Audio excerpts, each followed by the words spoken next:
Welcome to Sleepless Readings. Tonight we'll be reading a tale called Love Spells Do Work, but There's Always a Catch. This post is more of a personal confession, as I can tell my time and sanity are both drawing to a close. Guess you need some background to fully understand how I ended up in this messed up situation. It started about a year ago. I was a senior in high school and had spent the last 3 years building up the courage to ask my crush out to prom. She was everything I wanted in a girl. Athletic and not overly muscular, kind, and a smile that would light up the room. She wasn't some cheerleader, though she could have taken the squad by force had she even tried. There were 2 problems to all of this. The first was that while she was stunningly beautiful, I was, not. Very much a nerd, short, no meat on my bones whatsoever. The second issue being that of all people that had to get to her first, the biggest idiot on the football team had to ask her out the day before I attempted to. How could she not turn him down? My efforts to hide my emotions didn't work as I had hoped, and they were being picked up by none other than the residential crazy person in our school. Her name was Patty, and rumor had it she was not only just a goth, but a witch as well. After the last person that bothered her suddenly stopped showing up to school, she earned her nickname of Pagan Patty and was universally avoided. We never interacted, which is why I was completely puzzled as to why she, of all people, decided to sit across from me at my isolated table at lunch. So, John, rumour has it that you want to ask out the cutest girl in our school to prom, she whispered, startling me and alerting me to her being there. When I affirmed, she gave me a bit of a smirk and slid a piece of paper over to me. Well, it just so happens that I have a huge beef with our lovely football boy that asked your girl out. It seems we can help each other out in this case. Before you look at that paper, I want to explain something. If you decide to go this route, make sure your intentions are pure and innocent. Is this some kind of your black magic BS? I asked. I had a feeling this is where she was going, as if the universe couldn't hit me any harder in the gut. Her expression stiffened, but the smirk never left. I guess you could say that, but remember, when it comes from me, it works. Have you heard of the Lovelock Bridge in the park next door? I confirmed I did. Who didn't? The Lovelock Bridge was this old bridge that spanned the river running through town. On both sides there was a chain-link fence filled with locks of all sorts and kinds. Don't know when the tradition started, but various couples would put their names on the locks and just clip it to the chain link. It was supposed to symbolize their love for one another. She motioned to the paper, saying nothing. I flipped it over and read the following. Lovelock spell. To make someone fall in love with you forever. Steps. 1. Gather a small piece of the person you want to fall in love with you. You don't need much. A hair, piece of cloth, paper, anything they have touched. Take something from yourself. Get a lock, preferably a brass one that can be marked. 2. Make sure that both items are touching the lock. 3. Unlock the lock, and while both items are touching the lock, carve your name as well as the person you wish to love you into the lock.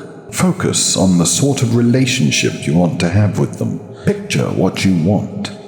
4. After carving is done, wait for the new moon and lock the lock onto the bridge. Results should happen by the next day. 5. Note: keep the keys or code combination somewhere safe. The only way to break the spell is if the lock is unlocked. If the lock is cut, the spell won't go away. Once the lock has been unlocked, you must break it. As this spell is intended for couples, you must be extra careful about your intent. What have you got to lose? The new moon is 2 days before the prom. You benefit in that you get the girl, and I benefit that the football jerk loses their reputation after a nerd takes the girl. She winked, got up, and left. I rolled my eyes, but thought to myself that she was right. What did I have to lose? I actually had everything I needed for the spell, as my crush gave me an early senior picture. I had a brass lock, the old-fashioned one with a single key.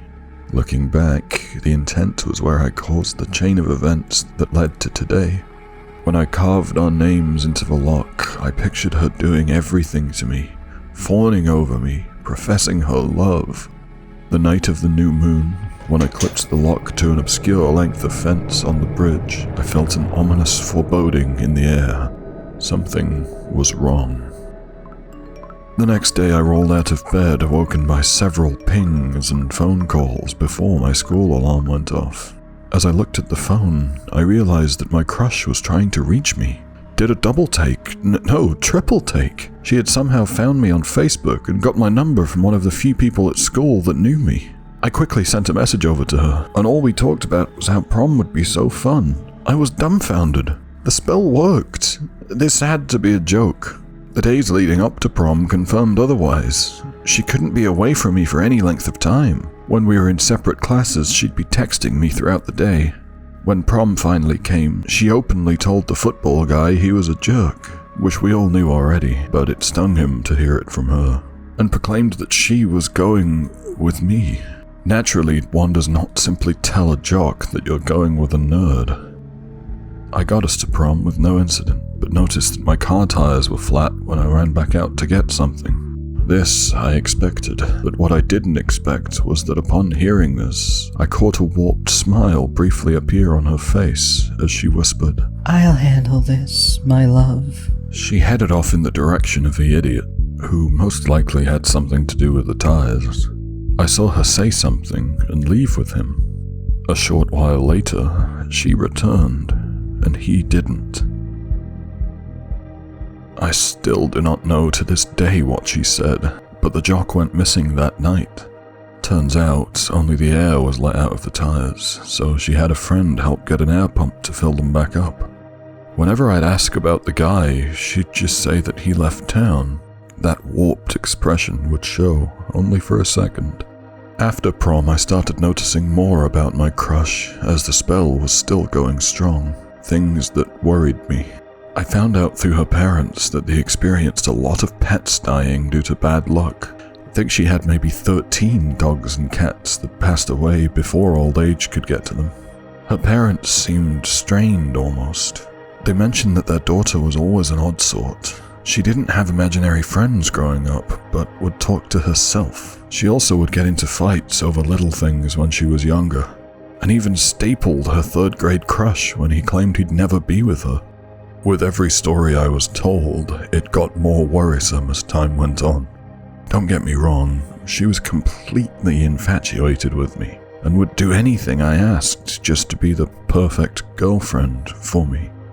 In my state, I forgot where I had put the key, which leads me to now, a year from then. Over the course of that year, I had been getting weary due to the fact I had no time to myself. My crush, now girlfriend, was with me every living second. If I showered, she'd be in there. If I went for a hike or grocery store run, she'd be joined at the hip.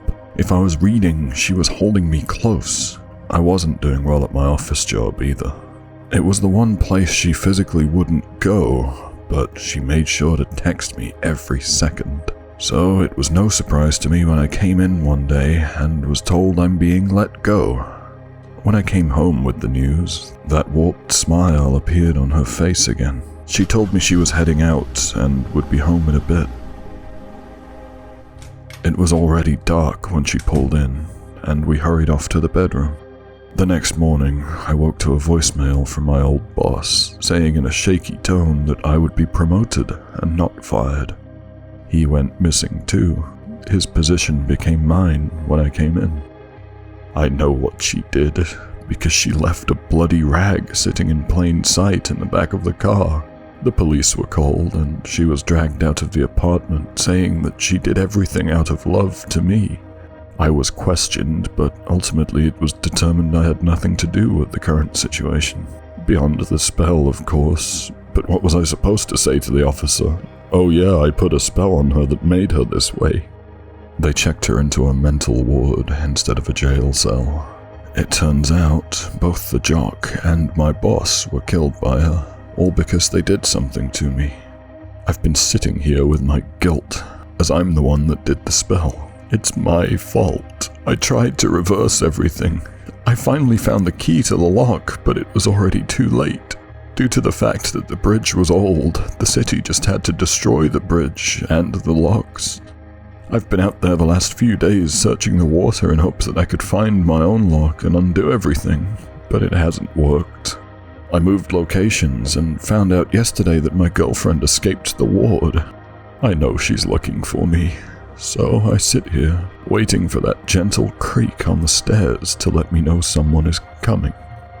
I'm going out again tonight to search for that lock. I have to. Please, take this as a warning.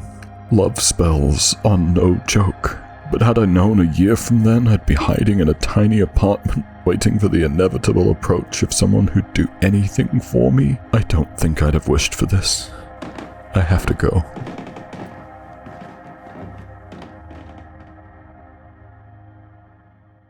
Thank you for listening. That was Love Spells Do Work, but There's Always a Catch. Don't forget to like the video, it does help to boost the channel. Leave a comment for the algorithm. There's new stories every Sunday. Not to mention the shorts on Tuesdays and Thursdays. So subscribe. And ring the bell. Thanks, guys. And, as always, stay sleepless.